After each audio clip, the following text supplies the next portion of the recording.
একটি হত্যা মামলায় ২২ বছর কারাভোগ শেষে মুক্তি পেলেন পাবনার ঈশ্বরদী উপজেলা যুবদলের সাবেক সাধারণ সম্পাদক ও সাবেক ইউপি চেয়ারম্যান শরীফুল ইসলাম তুহিন।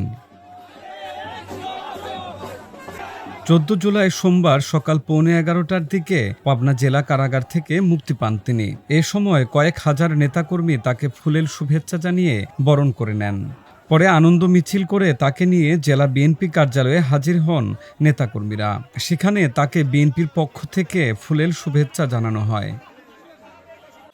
দীর্ঘ কারাভোগ করার পর আমাদের মাঝে আজকে ফিরে এসেছেন। আমরা সারা পাবনাবাসী, বিএনপি সহ সমস্ত অঙ্গ সংগঠনের সর্বপর্যায়ের নেতাকর্মী অত্যন্ত খুশি। তুহিন বেরিয়ে আসার মধ্য দিয়ে আমাদের জাতীয়তার শক্তি অনেকখানি বৃদ্ধি পেল। আমাদের কর্মীরা উজ্জীবিত হয়েছে, সামনের দিকে আরও উজ্জীবিত হবে।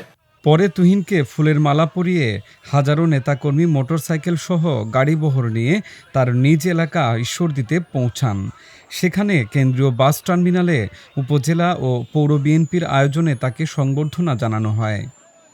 সাধারণ মানুষ বা দলের নেতাকর্মী আমাকে নিতে আসছে, দীর্ঘ 2টা যুগ পরে এই মাটিতে পা দিচ্ছি, এর ভিতরে তার আলাদা আনন্দ আছেই। তারপরে লক্ষ্য, আমাদের দলের লক্ষ্য, আমাদের সামনে এগিয়ে যাওয়ার লক্ষ্য, সেগুলোকে সামনে নিয়েই আসলে পথ চলা চেষ্টা করব। আমি দলের নেতাকর্মীদের নিয়ে সবাইকে একসাথে নিয়ে আমরা সামনে এগিয়ে যাওয়ার যে পথটা, সেই পথটাকে আমরা চেষ্টা করব। ২০০৩ সালে একটি হত্যা মামলায় ঈশ্বরদী যুবদলের সাবেক সাধারণ সম্পাদক ও দাসুরিয়া ইউনিয়ন পরিষদের সাবেক চেয়ারম্যান শরীফুল ইসলাম তুহিনকে অভিযুক্ত করা হয়।